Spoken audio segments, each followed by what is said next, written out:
It's the Edith Funker of expat relocation. Archie! Tonight we're gonna go for a walk in Siem Reap and see what's up. Ate it.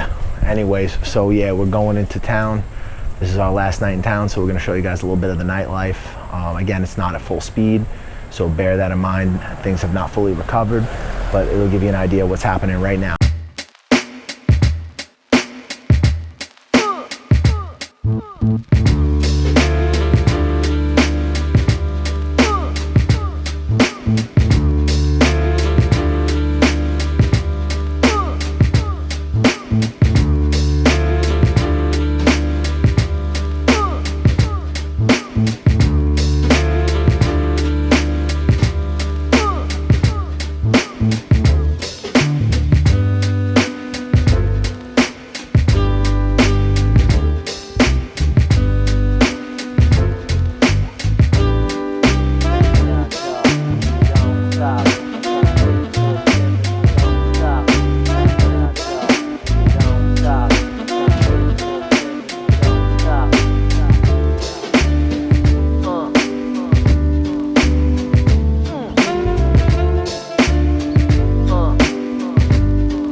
Yo, what's up guys? So we're now on the night market. It is very quiet, but it's a Monday night, so I wasn't expecting it to be like insane party, but it's kind of, you can see why the tuk-tuk guys are pretty desperate, man. There's just not a lot of tourists in town. We were here on Friday, and even on Friday it was pretty underwhelming. There were more though than tonight for sure. Friday there were more. There was a lot more people on Friday, but it still wasn't packed. A lot of businesses are closed and a lot of the bars are empty, as you can see. But we're gonna go relive one tradition that we did the last time we were here. We're gonna go get a fish massage, and we haven't done that shit in like 7 years, so we're gonna go do it now. It's gonna be interesting. Yeah, it's gonna be weird. I haven't done this in a minute. It's kind of pointless, but I think it would be funny for you guys in case you don't know what this is.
So it's a tilapia. Yeah. And it eats the dead skin, is that right? Yeah. So does this do anything, or do just tourists come and do it? Like, does it actually have a purpose, or do just tourists mostly come? Just for tourists to have the fish eat their feet, right? Yeah, like this is not a beauty thing, right? Yeah, I didn't think so. They have this in Thailand also. Yeah, it's pretty funny, but yours are bigger. So I think it's smaller. Really? This is smaller. I only saw the little ones. Thailand little than they right? Actually, they have different ones. Like I've been in Chiang Mai, they have ones that are really, really small, and then they have ones that are like this big or maybe bigger. It's not so bad now. In the beginning, it's crazy. Before we had bigger fish also, but now it's like I get to the river. Oh, are these from? Did they just catch them out of the river? The river. This is a baby fish. Right. This grows bigger. Wow, this is so weird. It tickles so much. That's him fish. Last time we were here, it was like 7 years ago, maybe 8 years ago, and I think we were at the same exact one. Really? I think so, because there's only a couple, right? There's only like 2 or 3 here. Only a few, yeah. Yeah, and I remember that you could sit as long as you want. This is normally the night market, right? Yeah, here is a night market. Yeah, like. Or star market. Yeah, right now just quiet. The different. Oh, it's different. Yeah. So this isn't night market. Here's a night market, but now it's changed the name. Oh. Look here, up there. Oh, I see. This was the old night market. We'll check after. When we came here the first time, this would have been the night market. This was the night market, yeah. Wow. That's crazy. They changed it. Has Siem Reap changed a lot? Yeah. Yeah. Did you grow? Is it hometown? Yeah, sure. Cool. It's a nice hometown. It's really good. We live in Phnom Penh, so coming here is like nice and peaceful. Living in Phnom Penh. Yeah, Tanlai Basak. It's cool, but it's busy, you know. Yeah. And this is more. Well, thanks for talking to me. I appreciate it. Yeah, this is so weird. All right, guys, so thousands of little fish are literally attacking my feet. God, it tickles so much. At first, when you put your feet in, I couldn't even leave my feet in. I have to keep taking them out because it tickles so much.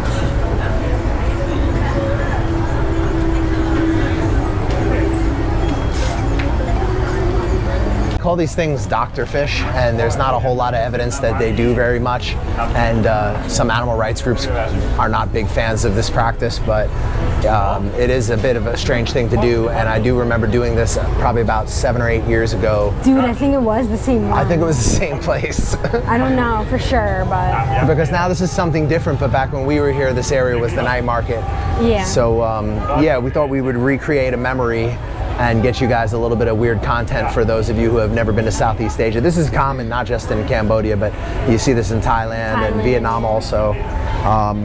You know, we tried this once in Chiang Mai, but the biggest we had, I think, was here on Pub Street. I just don't remember if it was this place or if we went to a different place. Yeah, I think they had bigger fish last time we were here. Still, this is very strange, but why not? You're in Cambodia, you might as well, you know, when in Rome. All right, so what was the verdict? It was cool, I guess. My feet are a little raw now. It's kind of weird. Yeah, it's a little bit weird. You have like fish eating dead skin off the bottom of your foot. Yeah, like the first 5 minutes tickles so much. And I would say it's definitely not a profound experience, but if you're in Cambodia and you get a chance, check it out, because you probably won't do something like this in the country you come from. How much did it cost? It was like, for the two of us, it was $5. So It was $5? Okay. yeah, it was fine. I felt a little bit bad. I think he like in a very passive way tried to overcharge me. And as soon as I said like, come on, bro, he's like, okay. And he just gave me the normal price. And I don't think it was from a place of being a shitty person. I think people are just really fucking hard up right now. So please come out here, and if you get a chance, try to, you know, spread a little bit of money around, you know. I really think a lot of the local people here could really use it. Are you thinking of living, investing, buying property, buying land, working, or spending any significant time in Cambodia? Cambodia is an amazing country that offers a wide range of different opportunities for someone who has an open mind. If you're thinking about coming to Cambodia for the first time, we offer a consulting service for people who are looking to have everything done for them before they arrive. They want their housing contacts, their employment, their consultants, whatever they want to find in the country, they want it set up. That's what we do for you. We make it easy so that you don't have to worry about scams, problems, or other pitfalls that new expats face in this amazing country.